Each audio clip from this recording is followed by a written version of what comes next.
નમસ્કાર, મુદ્દાની વાત જોવાની શરૂઆત આપ કરી ચૂક્યા છો। હું છું આપની સાથે વિકાસ મકવાણા અને હું છું આપની સાથે વિક્રમ। તો આકરન, આફત અને એલર્ટ અને આ પ્લેન ક્રેશ દુર્ઘટનાનું આખરે સત્ય ક્યારે બહાર આવશે એક મોટો સવાલ છે, કારણ કે 12 જૂનનો એ દિવસ બપોરનો સમય 1:38 જ્યારે એર ઇન્ડિયાનું A171 જે ફ્લાઇટ ત્યાંથી ટેક ઓફ કરે છે અને ટેક ઓફ કર્યાની ફક્ત 2 જ મિનિટમાં ક્રેશ થઈ જાય છે અને આપણા જે નિર્દોષ મુસાફરો છે એમના મૃત્યુ થઈ જાય છે। ન માત્ર મુસાફરો પરંતુ એ બીજી મેડિકલ કોલેજમાં ભવિષ્યના જે ડોક્ટરો જે ત્યાં ભોજન લઈ રહ્યા હતા, કેટલાક લોકો ત્યાં આવ્યા હતા, એમના પણ ભોગ લેવાયા છે। ઘણા બધા લોકોની હોસ્પિટલમાં સારવાર ચાલી રહી છે। આખરે જે લોકો ઇજાગ્રસ્ત થયા છે એ ક્યારે સાજા થશે ને સૌથી ગંભીર પરિસ્થિતિ એ છે કે કોઈના મૃતદેહ ઓળખાતા જ નથી।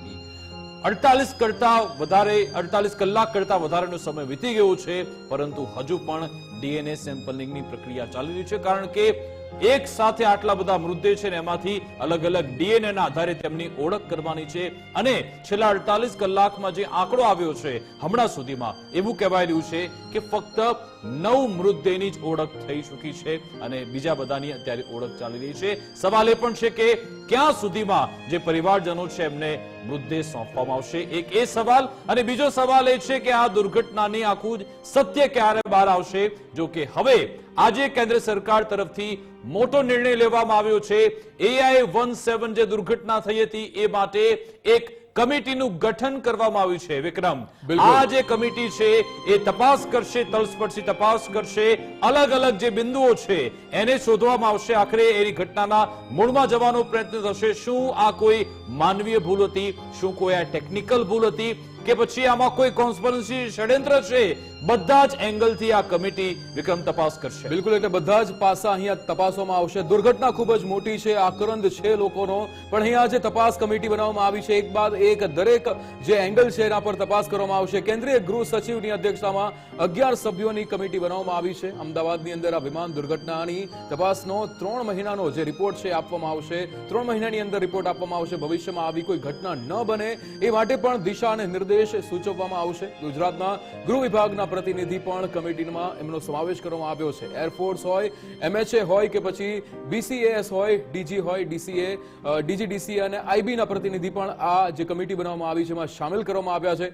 ફોરેન્સિક સાયન્સના ડિરેક્ટર અમદાવાદના CP પણ આ કમિટીમાં સામેલ છે। એટલે આ તમામ લોકો એ ભેગા થઈને આ ખૂબ જ મોટી દુર્ઘટના કહી શકાય ગુજરાતની કે જેની વિશે તપાસ કરશે અને લોકોના જે સવાલો છે એ સવાલો મળશે। પણ અહીંયા થોડો સમય જે લાગી રહ્યો છે, લોકોનો આક્રંદ પણ છે, લોકોને જે જવાબ જોઈતા હોય એ જવાબ નથી મળી રહ્યા, એટલે લોકો ગુસ્સે પણ છે। વિકાસ, બિલકુલ, અને આ જે કમિટી છે શું કામ કરશે? કમિટીનું એક મૂળ મુખ્ય ઉદ્દેશ્ય એ જ છે કે ઘટનાના મૂળમાં જવાનો પ્રયત્ન થશે કે જ્યારે આ પ્લેન ટેક ઓફ થયું એ પહેલા કઈ એસઓપી નું પાલન થયું હતું, કઈ પ્રક્રિયામાંથી પસાર થવામાં આવ્યું હતું અને પછી ક્યાં એ બેદરકારી રહી, ક્યાં એક ક્ષતિ રહી, એનો એક રિપોર્ટ તૈયાર કરવામાં આવશે અને 3 મહિના બાદ આ રિપોર્ટ સામે આવશે। ન માત્ર આ ઘટના વિશે પરંતુ આવી જો ઘટના ભવિષ્યમાં થાય તો જે તે સ્થાનિક તંત્ર તેની સામે કેવું એક્શન આપે છે, કેવો જવાબ આપે છે, કેવી તૈયારી કરી શકે છે એ માટે પણ એક અલગ સૂચન કરશે। હવે આવી ઘટનામાં કેવી રીતે કામગીરી કરવી જોઈએ, કેવી રીતે ઘટનાને અટકાવી શકાય એ માટે પણ એક એસઓપી તૈયાર થઈ રહી છે। પરંતુ આજે AI-17 દુર્ઘટના મુદ્દે ઉડ્ડયન મંત્રાલય તરફથી પણ મોટું નિવેદન એ આપવામાં આવ્યું। સૌ કોઈના મનમાં સવાલ હતો। આમ તો જે રડાર ટ્રાફિક જે 24 ડેટા છે એમના તરફથી એ જ દિવસે જાણકારી આપવામાં આવી હતી કે જ્યારે આ બનાવ બન્યો અને ગુજરાત ફર્સ્ટે પણ આ જ મંચ પરથી બતાવ્યું હતું કે આ જે વિમાન છે એ 650 ફૂટની ઊંચાઈ હતું અને આજે મંત્રાલય તરફથી પણ કહેવામાં આવ્યું છે કે 650 ફૂટની ઊંચાઈએ પહોંચ્યા બાદ આ પ્લેન નીચે આવવા લાગ્યું હતું। પેરિસ, દિલ્હી અને દિલ્હીથી અમદાવાદ પણ આ વિમાન પહોંચ્યું હતું। અમદાવાદ આવ્યા બાદ જ્યારે લંડન માટે ફ્લાઇટ લીધી ત્યારે પછી આ દુર્ઘટના સર્જાઈ અને એવું પણ આજે કહેવામાં આવ્યું મંત્રાલય તરફથી કે અગાઉ AI-17 માં કોઈ સમસ્યા નહોતી। જો કે એ વાત અલગ છે, છેલ્લા 3 દિવસથી આ જ ફ્લાઇટ રિલે પણ થઈ રહી છે। થોડી સેકન્ડમાં વિમાન દુર્ઘટનાગ્રસ્ત થયું। એર ઇન્ડિયાના પાયલટે ATC સાથે પણ સંપર્ક કર્યો હતો, ગ્રાઉન્ડ સ્ટાફ સાથે સંપર્ક કર્યો, જો કે તેમનો સંપર્ક નહોતો થઈ શક્યો। સાંજે 6 વાગ્યા સુધી આગ પર સંપૂર્ણ કાબુ મેળવાયો છે અને ઘટના સ્થળ સીલ પણ કરાયું છે એવી જાણકારી આજે આપવામાં આવી। શું પ્રતિક્રિયા આપવામાં આવી આજે એ સાંભળીએ। दोपहर 1:39 पर टेक ऑफ किया था और कुछ ही सेकंड्स में लगभग 650 फीट की ऊंचाई पर पहुंचने के पश्चात ये सिंक करने लगा, अर्थात ऊंचाई खोने लगा था। 1:39 में पायलट ने एटीसी को, अहमदाबाद एटीसी को, उसने मे डे अर्थात फुल इमरजेंसी की सूचना दी थी। एटीसी के अनुसार जब उसने विमान से संपर्क करने की कोशिश की, उसका कोई उत्तर नहीं मिला।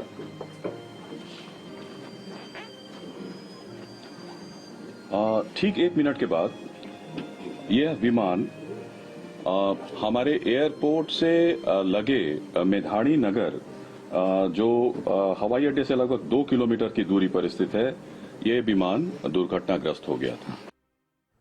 એટલે વિકાસ 12 જૂને થયેલી આ દુર્ઘટનાની અંદર એક બાદ એક જે મૃતદેહ મળી રહ્યા છે, એમાં ભાવિ ડોક્ટર જે વિમાન દુર્ઘટનામાં મહુવાના આ ભાવિ ડોક્ટરનો મૃતદેહ મળ્યો છે। મિસિંગ ડોક્ટર ભાવિત સેતાનો મૃતદેહ આજે મળ્યો હતો। પરિવાર અમદાવાદ ખાતે આ મૃતદેહ લેવા પણ પહોંચ્યો। દુર્ઘટના સર્જાઈ ત્યારે બંને ભાઈ બહેન એ મેસની અંદર જમી રહ્યા હતા અને જમી રહ્યા હતા ત્યારે આ દુર્ઘટના બની। અગાઉ ગઈકાલે બહેન કાજલ સોલંકી કે જેના દેવલી ગામે અંતિમ સંસ્કાર થયા અને આજે ભાવિન સેતાનો અંતિમ સંસ્કાર કરવામાં આવશે। આવતીકાલે અંતિમ સંસ્કાર કરવામાં આવશે। આજે એનો મૃતદેહ મળ્યો હતો। વિકાસ બિલકુલ, એટલે એ પરિવારની કેવી સ્થિતિ હશે કે પહેલા દીકરીના એમના અંતિમ સંસ્કાર કર્યા અને હવે આવતીકાલે દીકરાના થશે, આવી સ્થિતિ છે। એક બાદ એક હજુ પણ 48 કલાકના સમય બાદ પણ અહીંયા કાટમાળમાંથી મૃતદેહ મળી રહ્યા છે અને આજે વધુ એક મૃતદેહ આ જે એરિયા છે ત્યાંથી મળી આવ્યો હતો, કારણ કે એક જે વિમાનનો જે પાછળનો ભાગ છે એ કાટમાળ જે ટેલ હટાવવામાં આવી ત્યારે ત્યાંથી એક એર હોસ્ટેસનો પણ મૃતદેહ મળી આવ્યો હતો। એ સમાચાર પણ આજે આવ્યા, એટલે હજુ પણ આ તમામ જગ્યાએથી એ મૃતદેહ મળી રહ્યા છે। આ જે ઘટનાક્રમ થયો છે એમાં ફાયર વિભાગે પ્લેનની ટેલના ભાગમાંથી મૃતદેહ કાઢ્યો હતો। દુર્ઘટનાના 2 દિવસ બાદ પણ વધુ એક મૃતદેહ મળ્યો છે અને આખો જે વિસ્તાર છે ત્યાં ચારે બાજુ કાટમાળ વિખરાયેલો છે। કેટલીક ઇમારતનો ભાગ છે, કેટલોક આ વિમાનનો ભાગ ત્યાં પથરાયેલો છે અને કટરની મદદથી લોખંડ કાપવામાં આવ્યું અને પછી ત્યાં ટેલમાં ફસાયેલ એર હોસ્ટેસની જે ડેડ બોડી છે એ બહાર કાઢવામાં આવી। તે વિડીયો તમને બ્લર કરીને બતાવી રહ્યા છે, કારણ કે ખૂબ જ વિચલિત કરનારા એ દ્રશ્યો છે। થોડું ફિલ્ટર કરીને આપના સુધી એટલા માટે જ અમે એ બતાવી રહ્યા છે। બીજી બાજુ સૌથી મહત્વની બાબત કે અત્યાર સુધીમાં કેટલા ડીએનએ મેચ થયા, આંકડો આપવામાં આવ્યો છે કે 9 જ ડીએનએ હજુ સુધી મેચ થઈ ચૂક્યા છે અને પૂર્વ મુખ્યમંત્રી વિજય રૂપાણીજી એમના ડીએનએ પણ મેચ થવાના બાકી છે, માટે પણ પ્રક્રિયા બધી ચાલી રહી છે। કારણ કે ખૂબ જ આ જટિલ અને વિકટ સ્થિતિ છે, કારણ કે એક સાથે આટલા બધા મૃતદેહ પડ્યા છે, લાશોના ઢગલા છે અને એ પણ કોલસા થયેલા છે। એમાંથી એક એકના ડીએનએ મેચિંગની પ્રક્રિયા ચાલી રહી છે। એટલા માટે એફએસએલ અલગ અલગ જે ટીમ છે 24 કલાક સ્ટેન્ડ બાય છે અને એક આખી એસઓપી તૈયાર થઈ છે કે ઝડપથી કેવી રીતે લોકોને એ પરિવારને એ પાર્થિવ દેહ સોંપવામાં આવે એ માટે પ્રક્રિયા થઈ રહી છે અને આ માટે સ્થાનિક તંત્ર તરફથી ખાસ વ્યવસ્થા પણ થઈ। જેવું ડીએનએ મેચ થાય तुरंत ज पार्थिव देह परिवारजनों घरे पहुंचे ए माटेनी पण व्यवस्था विक्रम करवामां आवी छे। बिल्कुल बिल्कुल, એટલે જે રીતે લોકોનો આક્રંદ છે કે ડેડ બોડી એમના સુધી પહોંચાડવામાં આવે, જલ્દી ડીએનએ થાય। અહીંયા ડેડ બોડીને એમ્બ્યુલન્સની સાથે પોલીસ એસ્કોર્ટની સાથે પણ રાખવામાં આવશે અને એ રીતે લઈ જવામાં આવશે। ડેડ બોડી પહોંચાડવા કોઈ મુશ્કેલી ન પડે તે માટેનો નિર્ણય લેવામાં આવ્યો છે। જે તે જિલ્લાના લાઇઝનર ઓફિસરને પણ અહીંયા એમને ગોઠવવામાં આવ્યા છે। સમગ્ર વ્યવસ્થાઓની જવાબદારી અત્યારે સોંપી દેવામાં આવી છે, એટલે ડીએનએ સેમ્પલ મેચ થતાની સાથે જ ડેડ બોડી સોંપવાની કાર્યવાહી કામગીરી કરવામાં આવશે। બિલકુલ, અને આ તરફ જે હમણાં વાત કરી રહ્યા હતા દિવંગત વિજય રૂપાણીજી, એમના ડીએનએ પણ હજુ સુધી મેચ થયા નથી। સ્વર્ગીય વિજય રૂપાણીના ડીએનએ મેચ કરવાની પ્રક્રિયા ચાલુ છે।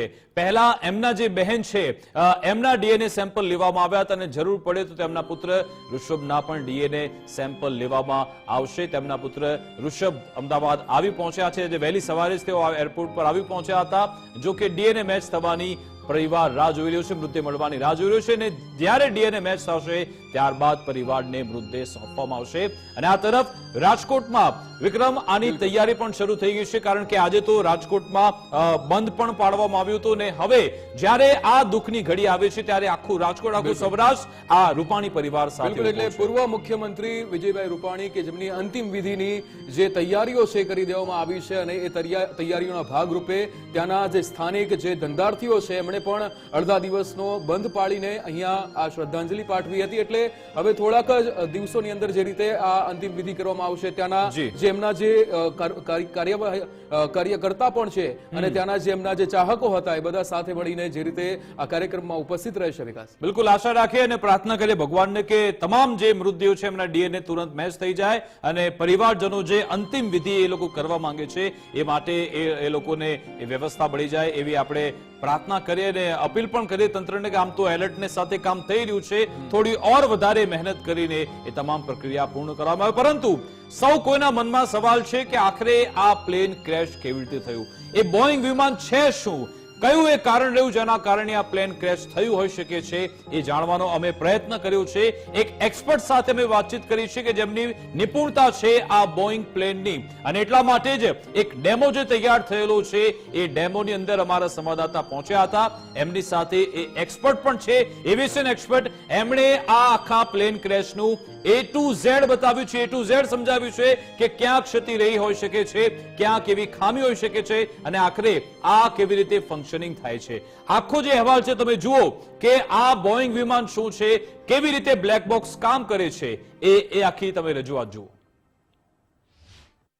અમદાવાદમાં બનેલી પ્લેન ક્રેશની દુર્ઘટનાની ચર્ચા ચારે તરફ થઈ રહી છે ત્યારે ગુજરાત ફર્સ્ટ ઇન્ડસ યુનિવર્સિટીમાં છે કે જ્યાં ફ્લાઇંગ સ્કૂલ આવેલી છે. મારી સાથે કેપ્ટન ઉમંગ જાની છે કે જેઓ ખુદ પાયલટ છે અને છેલ્લા 21 વર્ષથી કમર્શિયલ પાયલટ તરીકે સેવા આપી રહ્યા છે. એમની પાસે જાણીશું બોઈંગ વિમાન શું હોય છે, એનું સ્ટ્રક્ચર શું હોય છે અને આ જે દુર્ઘટના બની છે એ દુર્ઘટના પાછળ કઈ કઈ થિયરી અથવા તો કઈ કઈ સંભાવનાઓ, કઈ કઈ શક્યતાઓ રહેલી છે એ આપણે વિસ્તારપૂર્વક જાણવાનો પ્રયાસ કરીશું. તો અમે એક બોઈંગ પ્લેનમાં છીએ અને એમની સાથે સીધી વાત કરીશું.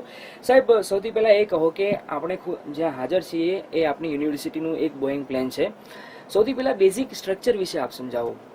જી, ગુજરાત ફર્સ્ટની ટીમનું ઇન્ડિયાની સૌથી premier institute western India institute of aeronautics અને ઇન્ડસ યુનિવર્સિટી આપનું હાર્દિક સ્વાગત કરે છે. વિમાનનું જે સ્ટ્રક્ચર છે સામાન્ય રીતે એલ્યુમિનિયમ ટાઇટેનિયમ એલોયનું બનેલું હોય છે અને એ વિમાનના વજન કરતાં લગભગ 7 થી 8 ગણું વજન અને એને ઉઠાવવા માટેનું એક સક્ષમ હોય છે. અને વિમાનની લાઈફ અગર જોઈએ તો સ્ટ્રક્ચરના કારણે સારી એવી ટકેલી હોય છે. તમે એક ગાડી છે તો ગાડીનું જે લાઈફ સ્પાન છે એ લગભગ કેટલો હોય, 7, 8, 10 વર્ષ કે 12 વર્ષ, 15 વર્ષ મેક્સિમમ. એક વિમાન 30 થી 40 વર્ષ સુધી અવિરત સેવા આપી શકતું હોય છે. જી, ઓકે. અને હાલ આપણે જે બોઈંગ વિમાનમાં છીએ એ બોઈંગ વિમાનની વાત કરીએ અને હાલ જે ક્રેશ થયું, જી, એ ક્રેશ થયું તો મોટું પ્લેન હતું. આપણે જે પ્લેનમાં છીએ એ ખૂબ નાનું પ્લેન છે એટલે લોકોને વધારે જાણવામાં એ રસ છે કે ટુકડા થઈ ગયા. એટલે પાછળનો ભાગ લોકો જો જોયો હશે તો સાદી ભાષામાં લોકો એવું ચર્ચા કરી રહ્યા છે સોશિયલ મીડિયામાં અથવા તો વગેરે અલગ અલગ માધ્યમોમાં કે વિમાનની પૂંછડી છે એ પાછળના ભાગમાં રહી ગઈ અને બીજા 2 કટકા થઈ અને આગળનો હિસ્સો આખો ફંગોળાઈ ગયો, છિન્ન ભિન્ન થઈ ગયો. એ શબ્દ વાપરું તો બરાબર છે. તો એની શું શક્યતાઓ રહેલી છે અને એ સ્ટ્રક્ચર વાઇઝ તમે વાત કરીએ તો એ કેવી શક્યતાઓ અથવા તો પોસિબિલિટી રહેલી હોય છે? આ જે વિમાન છે એ એલ્યુમિનિયમ ટાઇટેનિયમ એલોયનું બનેલું છે, એટલે એનો મતલબ કે ધાતુનું બનેલું છે. આ જે વિમાન AI-171 નું જે બોઈંગ 787 ડ્રીમલાઇનર ક્રેશ થયું છે તે વિમાનનો મુખ્ય ઢાંચો કાર્બન ફાઇબરનો બનેલો છે, જેને આપણે કોમ્પોઝિટ મટીરિયલ કહીએ છીએ. એટલે જ્યારે આ પ્રકારનું જે વિમાન છે તે સામાન્ય રીતે અને એની કદ પણ બહુ મોટું છે, એટલે જ્યાં પણ પડે ત્યાં 3-4 ગણું મોટું હતું. હા, એટલે જ્યાં પણ પડે ત્યાં સ્વાભાવિક રીતે એના નંબર ઓફ પીસીસ વધારે થાય તે સ્વાભાવિક છે. જી, એ સ્ટ્રક્ચરની વાત કરીએ વિસ્તારપૂર્વક સમજવાનું તો જે ટાંકી હોય છે સાહેબ, મુખ્ય વાત એ ચર્ચા ચાલી રહી છે એનું બ્લેક બોક્સ, એનું GPS નેવિગેટર, એની ફ્યુઅલ ટાંકી. તો એ એક્ઝેક્ટલી લોકેશન સાહેબ કયા કયા હોય છે પ્લેનમાં, કોઈ પણ પ્લેનની વાત કરીએ? હા, તમે એક પ્રશ્નમાં 3 પ્રશ્નો પૂછી કાઢ્યા છે. સામાન્ય રીતે અત્યારે આપણે જ્યાં ઉભા છીએ એટલે કે વિમાનનું જે આપણે જે ઉભા છીએ એને આપણે ફ્યુઝલાજ કહીએ છીએ. તો ફ્યુઝલાજના વચ્ચેના ભાગમાં જ્યાં 2 વિંગનું જંકશન હોય ત્યાં નીચેના ભાગમાં ફ્લોરની નીચે એક ટાંકી આવે છે જે સેન્ટ્રલ ટેન્ક આપણે સેન્ટ્રલ ટેન્ક કહીએ છીએ. અને બીજી જે ટાંકીઓ છે એ સામાન્ય રીતે બેકી નંબર્સમાં હોય છે અને એ વિમાનની પાંખોની અંદર હોય છે. જી, એટલે કુલ જેમ કે આ પ્રકારનું વિમાન છે એમાં 3 ટાંકી છે. ઓકે અમુકમાં 5 હોય, અમુકમાં 7 હોય, પણ સામાન્ય રીતે એક સેન્ટર ટેન્ક હોય જેની કેપેસિટી ઘણી વધારે હોય અને બાકીની વિંગ્સમાં હોય. ઓકે એટલે મતલબ કે સાદી સીમા જેવી હોય કે પાછળના ભાગમાં એનું ફ્યુઅલ હોય, પણ એવું નથી હોતું જે બે પાંખિયા હોય જે પાંખિયામાં જ એનું જી, એના વિંગ્સમાં જ, હા, એની પાંખમાં હોય છે. અચ્છા એટલે એટલી બધી અંદર સ્પેસ હોય છે કે એમાં આવી શકે. હા, એમાં લાખો લીટર ફ્યુઅલ આવતું હોય છે. દુનિયાનું મોટામાં મોટું પ્લેન છે જેમાં લગભગ 1,87,000 થી વધારે, લગભગ 2 લાખ લીટર સુધીનું ફ્યુઅલ આવતું હોય છે. અચ્છા એટલા માટે જ હું જ્યારે આ પ્લેન ક્રેશ થયું એ ઘટના સ્થળ પર પહોંચ્યો તો ત્યારે એક જે વિંગ હતી, એક પાંખ્યું, એ પાંખ્યું આખું ફેંકાઈ ગયેલું મુખ્ય રસ્તા પર ને આખું સંપૂર્ણ મળીને એક ખાક થઈ ગયું હતું. હા, એની અંદર ફ્યુઅલ ભરેલું હોય વિંગમાં, અને એ વિમાન ટેક ઓફ થયું હતું એટલે સ્વાભાવિક રીતે એની અંદર ફ્યુઅલ હોય જ. આજે ધારો કે જર્ની કમ્પ્લીટ કરીને આવ્યું હોય તો ફ્યુઅલનું ઓલરેડી કમ્બશન થઈ ચૂક્યું હોય. તો ટેક ઓફ થયું. હા, ખાલી ટેક ઓફ થયેલું એટલે એ ફ્યુઅલ થી લબાલબ ભરેલું હતું. અને જ્યારે એના ટુકડા થયા ત્યારે સ્વાભાવિક રીતે વિંગ એની અગર અલગ પડી ગઈ હોય તો પછી એમાં આગ ફાટી નીકળે, એ સ્વાભાવિક છે. બીજું એક સ્ટ્રક્ચર મારે પણ સમજવું હતું, કેમ કે એમાં એક ઇકોનોમી ક્લાસ હોય, એક બિઝનેસ ક્લાસ હોય, એક એક્ઝિક્યુટિવ ક્લાસ હોય, તો એ સ્ટ્રક્ચર કેવી રીતે પડતા હોય છે, ક્યાં કયો ક્લાસ હોય છે? અગર વિમાનના પાછળના ભાગમાંથી શરૂ કરીએ તો પાછળનો જ્યારે જે આપણે એમ્પેનેજ કહીએ એને, હા, પાછળના ભાગથી જ્યારે શરૂ કરીએ તો એમાં ઇકોનોમી ક્લાસ વધારે હોય છે. અને સામાન્ય રીતે પછી વિંગ થી વચ્ચે વિંગ આવે, પાંખ જેને આપણે કહીએ, અને એની આગળના ભાગમાં બિઝનેસ ક્લાસ અને એક્ઝિક્યુટિવ ક્લાસ હોય છે. ઓકે ઘણીવાર એમાં મોડિફાઈ પણ કરવામાં આવતો હોય છે વિમાન. હા, એને બિઝનેસ જેટમાં બી કન્વર્ટ કરવા માટે અંદર બેડ છે, સોફા સેટ છે, ટીવી ને બધું અલગ અલગ પ્રકારની સુવિધાઓ જરૂરિયાત પ્રમાણે, ઓપરેટરની સુવિધા જરૂરિયાત પ્રમાણે એને મોડિફાઈ કરવામાં આવતા હોય છે. ઓકે મતલબ કે કોકપીટની પછી એક્ઝિક્યુટિવ, એની પછી આવે બિઝનેસ ક્લાસ, પછી રૂટીન. હા, એ પછી ઇકોનોમી ક્લાસ, એ રીતે. ઓકે એટલે અમે જે ઊભા છીએ એ આમ સામાન્ય અને સાદી ભાષામાં કેવું હોય તો એક ઇકોનોમિક ક્લાસમાં આપણે હાલ છીએ. એનાથી આગળ વધીએ તો સાહેબ મને આગળ એ સમજાવો કે આનું બ્લેક બોક્સ, એ બ્લેક બોક્સની બહુ ચર્ચા થઈ રહી છે. હા, બ્લેક બોક્સ, સૌથી પહેલા તો બ્લેક બોક્સ શું છે એ બારે તમને જણાવવું જોઈએ. બ્લેક બોક્સ એટલે નામ ખાલી બ્લેક બોક્સ છે, બાકી એની અંદર માહિતીનો ખજાનો હોય છે. ઓકે વિમાન જ્યારે ઓપરેટ થતું હોય છે એ દરમિયાન પાયલટ જે કંટ્રોલ્સ ઓપરેટ કરે, જે સ્વિચીસ ઓપરેટ કરે, એ વખતે વિમાનના જે કન્ફિગરેશન હોય, એ વખતે વિમાનના જે ડેટા હોય, જેમ કે ઊંચાઈ છે, ઝડપ છે, એની એટીટ્યુડ છે, એનો એંગલ્સ બધા અલગ અલગ છે, વિમાનનું લુક, એ બધું એ બ્લેક બોક્સની અંદર ફ્લાઇટ ડેટા રેકોર્ડરમાં સ્ટોર થતું હોય છે. સાથે સાથે કોકપીટની અંદર કોકપીટ વોઇસ રેકોર્ડર પણ હોય છે, જે પાયલટ અંદર જે વાતચીત કરતા હોય છે તે પછી એ અંદર હોય છે કોકપીટમાં. હાજી, કોકપીટમાં હોય છે. એટલે એ કોકપીટ વોઇસ રેકોર્ડર જો એનું માઇક્રોફોન કોકપીટમાં હોય છે, પણ એનું જે રેકોર્ડ એનું જે સ્ટોરેજ થાય છે એ સ્ટોરેજ બ્લેક બોક્સની અંદર થાય છે. અને એટલે બ્લેક બોક્સ જે છે એની અંદર અવાજનું રેકોર્ડિંગનું પણ સ્ટોરેજ હોય છે, અને સાથે સાથે જે વિમાનના ડેટા હોય છે એનું પણ સ્ટોરેજ હોય છે. અને એ જે આખું બ્લેક બોક્સ છે એ વિમાનના પાછળના ભાગમાં. ઓકે એટલે આખી વિમાનની કરમ કુંડળી એકદમ સાદી ભાષામાં કે હાલે છેલ્લા 2-2.5 કલાકનો રેકોર્ડ બધો એની અંદર કરમ કુંડળી એમાં આવી જાય કે શું વાત થઈ હતી, ફ્લાઇટ ક્યાં એક્ઝેક્ટલી શું હતું, અને એ આખું જે તમે કહ્યું ઓપરેશન, એ ઓપરેશન કોકપીટ થી થતું હોય છે. તો કોકપીટ ક્યાં હોય છે એ આપણે બતાવવાનો સહયોગ કરીશ. હવે આપણે આ વિમાનના આપણે જે છીએ લગભગ કોકપીટ તરફ જવા છીએ. જી. ઓકે તો એ સમજાવો કેપ્ટન સાહેબ કે આ જે કોકપીટ હોય છે એનું સ્ટ્રક્ચર કેવું હોય છે, કેમ કે ઘણીવાર યુટ્યુબ પર લોકો જોતા હોય અથવા તો વિડીયોઝ જોતા હોય છે ત્યારે એક સાથે એટલા બધા ઓપરેશનના બટન્સ આપેલા હોય છે, એટલે કે શું કરવું, એટલે સ્વાભાવિક છે કે જે ભણેલા ગણેલા હોય અને જાણકાર હોય તો એને ખ્યાલ આવી જાય, પણ અમને એ સમજવું છે કે કઈ વસ્તુ ક્યાંથી શું ઓપરેટ થતું હોય છે, એ આપ જરા મને સમજાવવાનો પ્રયાસ કરો તો બેટર રહેશે. હાજી, હવે આપણે વિમાનના આગળના ભાગમાં છીએ, જેને આપણે કોકપીટ કહીએ છીએ, જેની અંદર પાયલટ અને કો પાયલટ બેસીને પૂરા વિમાનનું સંચાલન કરે છે. હાજી, ચોક્કસ. હાજી, સૌથી પહેલા એ કહો કે બે સીટ આવેલી છે, પાયલોટ અને કો પાયલોટ. તો પાયલોટ ક્યાં બેસતા હોય છે અને કો પાયલોટની જગ્યા કઈ હોય છે? બંનેની સેમ, એટલે દરેક ફ્લાઇટમાં એ નિર્ધારિત હોય છે કે પછી અલગ અલગ ફ્લાઇટ પ્રમાણે અલગ અલગ એનું સિસ્ટમ હોય છે? જી, આપ અહીંયા બેસી શકો છો. ઓકે, આ જે છે કો પાયલટની સીટ છે. જી. તો આપ જુઓ કે આ જે કો પાયલટની સીટ પર હું આવી ગયો છું અને આ કેપ્ટન સીટ છે. ઓકે, જી જાની સાહેબ છે એ કેપ્ટનની સીટ પર આવી ગયા છે. તો હું સાહેબ સમજાવું કે આ જે છે જી, એક જી. આપણે કહીએ કે જે ગાડી વળાવવા માટે સ્ટેરિંગ ની વાત કરતો, આ એક પ્રકારનું સ્ટેરિંગ જ છે આનું. હા જી, આ કોકપિટ ની અંદર આને કંટ્રોલ કોલમ કહેવામાં આવે છે, Okay. જેને પકડીને પૂરા વિમાનની દિશા વગેરે બદલવામાં આવે છે. હવે એને પોતાની તરફ ખેંચો તમે તો વિમાન ટેક ઓફ કરે અને નોઝ ઉપર તરફ જાય વિમાનનું. ઓકે. જી, જ્યારે તમે એને નીચેની તરફ આગળ તરફ પ્રેસ કરો ત્યારે વિમાન નીચેની તરફ જતું હોય છે. ઓકે. સાથે સાથે વિમાન તમે જમણી બાજુ વાળો, આ ડાબી બાજુ વાળો, એ જ પ્રમાણે હા. ગાડીના કંટ્રોલ્સ, ફોર વ્હીલરના કંટ્રોલ્સ, અને એમાં ઘણો આસમાન જમીનનો ફરક હોય છે. Okay. જેમ કે ગાડીનું એક્સિલેટર પગમાં હોય છે, Okay. જ્યારે વિમાનનું એક્સિલેટર હાથમાં હોય છે. Okay. એને આપણે થ્રોટલ કહીએ છીએ. થ્રોટલ કહેવાય આને. જી જી. અચ્છા, તો આનું શું ઓપરેશન હોય છે, સિસ્ટમ જરા? જી, જેમ કે આ વિમાન છે એમાં બે એન્જિન છે, એન્જિન 1 અને એન્જિન 2. Okay. આ ડાબી બાજુના એન્જિનનો કંટ્રોલ છે, આ જમણી બાજુના એન્જિનનો કંટ્રોલ છે. તમે એ બંને કંટ્રોલ આ રીતે ઇન્ડિવિજ્યુઅલી બી ઓપરેટ થઈ શકે છે, પણ ઇમરજન્સીમાં જે રીતે, જેમ કે એક એન્જિન ફેલ થઈ ગયું હોય Okay. તો અમે ઇન્ડિવિજ્યુઅલી, જેમ કે આ એન્જિન ફેલ થઈ ગયું છે તો આને આમ કરીને અમે બીજા એન્જિન એનો કંટ્રોલ કરવાની કોશિશ કરતા હોઈએ છીએ.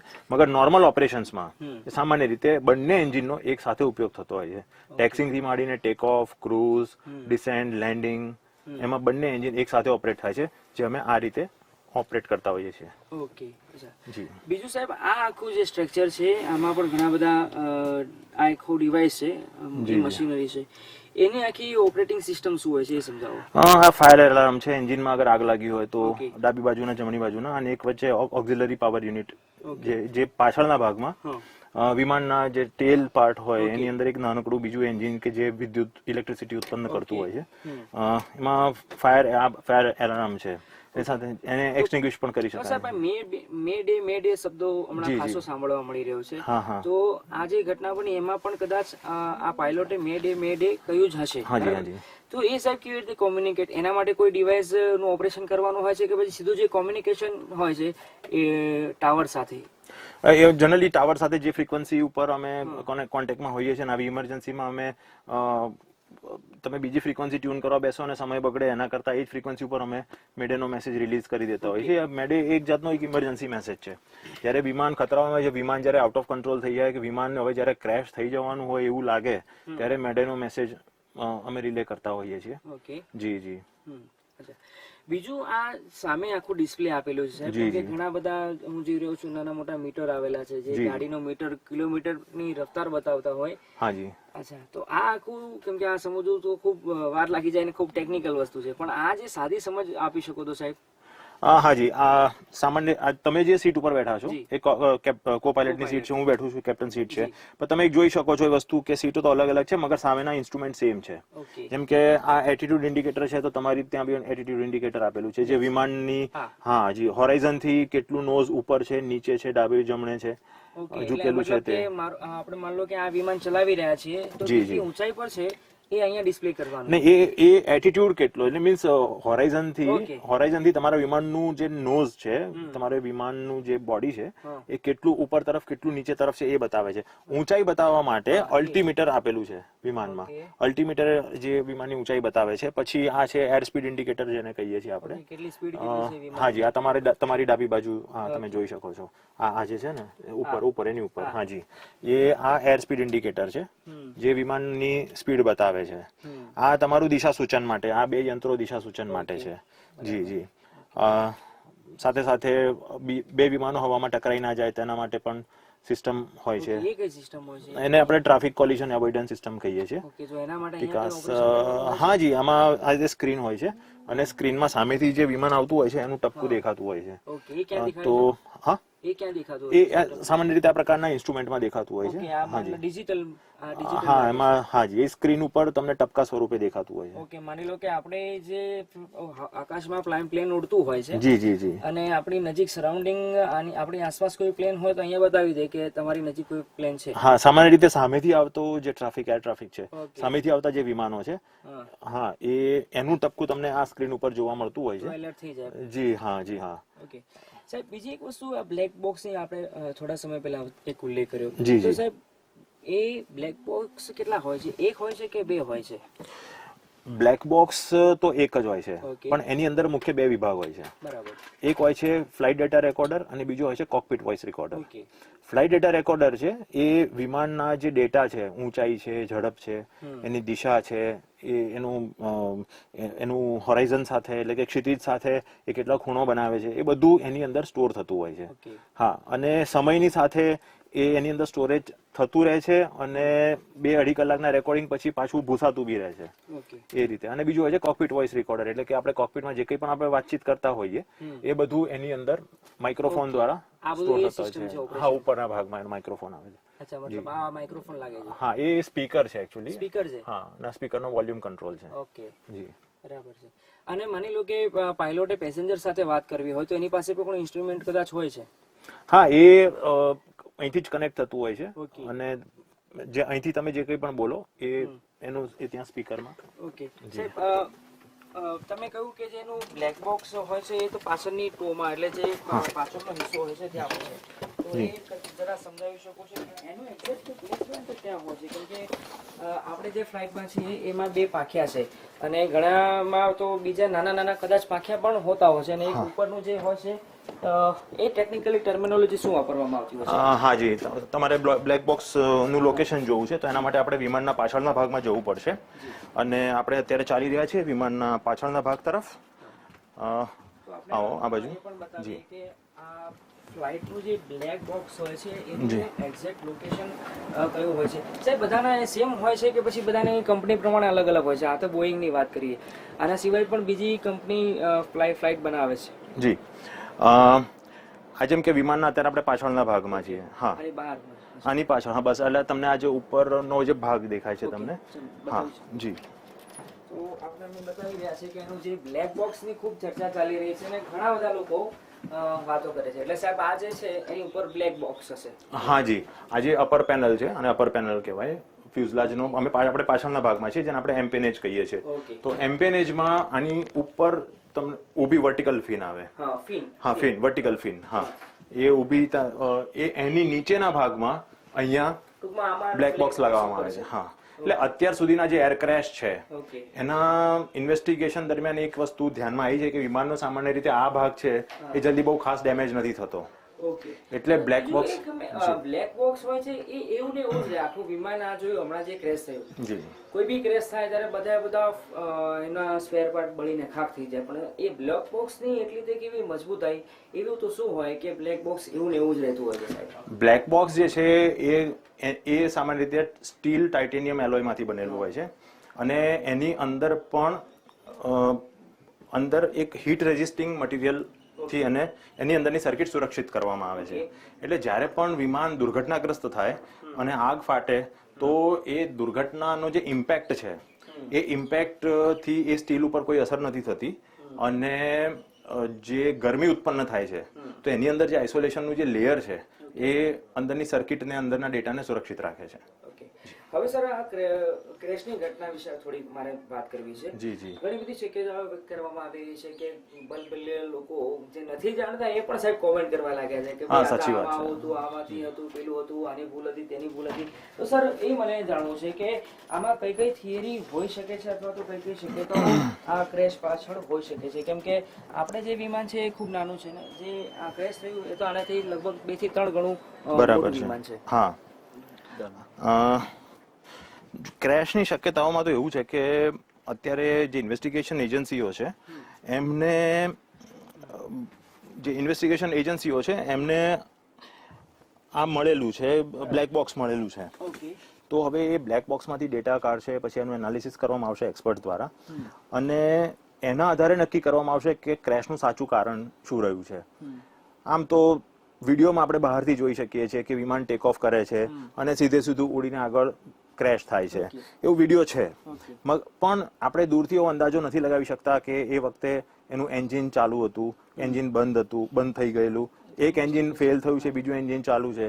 કોઈ તો એવું કહે છે કે એના જે ફ્લેપ કન્ફિગરેશન છે એ ફ્લેપ ઉપર કરવાની કોશિશ કરી છે, જે લેન્ડિંગ ગિયર એવી અલગ અલગ બધી વાયકાઓ ચાલી રહી છે. પણ ફાઇનલી તો જે રિપોર્ટ આવશે તે જ સાહેબ લાગી શકે છે કેમ કે હજુ તો કલેક્ટ કર્યું હોય કે જીપીએસ ડેટા લોકેટર અને જે જી. બ્લેક બોક્સ છે એ કલેક્ટ કરવામાં આવ્યું છે, એટલે આ આખી પ્રોસેસ છે એમાં કેટલો સમય લાગી શકે સાહેબ? એ તો કોમ્પ્લેક્સિટી ઉપર ડિપેન્ડ કરે છે જી. અમુક એર ક્રેશ એવા હોય છે કે જેનું તરત જ આઉટકમ મળી જતું હોય છે, પણ જ્યાં વિમાનના લાખો ટુકડા થયા હોય તો એ ઇન્વેસ્ટિગેશન કરવું થોડુંક અઘરું પડી જતું હોય છે. સર, સામાન્ય રીતે કોઈ ટેરરિસ્ટ અટેક હોય અથવા તો કોઈ અન્ય એક્સિડન્ટ હોય તો એની તપાસમાં બેઝિક સમજ હોય છે કે એ એટીએસ હોય અથવા તો અન્ય જે પોલીસ અથવા તો સુરક્ષાને લગતી જે એજન્સી હોય એ તપાસ કરતી હોય. જી જી. આવા એર ક્રેશની ઘટનામાં અધિકૃત એજન્સી કઈ હોય કે જે મુખ્યત્વે આમાં તપાસ કરતી હોય અને એનું નિરાકરણ અથવા તો હકીકત શું છે એ સામે લાવવાનો પ્રયાસ કરતી હોય છે? જી, કોઈ પણ દેશ હોય એ એમની એક એર ક્રેશ ઇન્વેસ્ટિગેશન એજન્સી હોય છે. જેમ કે નેશનલ ટ્રાન્સપોર્ટેશન સેફ્ટી બોર્ડ જે અમેરિકામાં છે, કે પછી એવી રીતે બીજી અમુક એજન્સી છે. હું તમને directorate general of civil aviation, જેને આપણે DGCA કહીએ છીએ, જે ministry of civil aviation government of ઇન્ડિયાના અંડરમાં આવે છે.